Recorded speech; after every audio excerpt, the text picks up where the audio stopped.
నేను 2-3 సార్లు చచ్చి బ్రతికానండి. 2 సార్లు సివియర్ యాక్సిడెంట్స్ అయినాయి నాకు. ఓకే. ఒకసారి జస్ట్ చిన్న లోయలో నుంచి జస్ట్ 1 ఇంచ్‌లోనే మిస్ అయ్యాను తెలుసా? అది కంప్లీట్ లోయలో పడిపోయేదాన్ని. ఓకే. అప్పుడు ఒకసారి బండి మీద పడిపోయినప్పుడు మొత్తం ఈ ఫేస్ అంతా పోయింది. అప్పటికి ఇండస్ట్రీలో ఉన్నారు? నో ఇండస్ట్రీలో లేను. ఇక్కడ మీకు స్క్రాచ్ ఉంది చిన్నప్పుడు పడిపోయినది. ఇది మొత్తం ఫేస్ అంతా పోయింది. ఆ 2 టైమ్స్ కూడా అసలు పోవాల్సిన దాన్ని బ్రతికాను.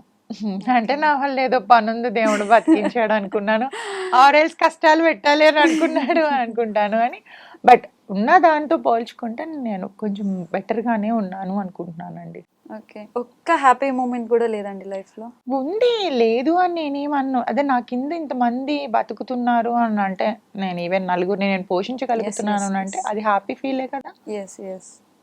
ఒక 12 డాగ్స్ 12 డాగ్స్ ఉండేవి ముందు. ఇప్పటి వరకు పెంచాను అన్నాను కానీ ఇప్పుడు ప్రెసెంట్ ఒక్కటే ఉంది.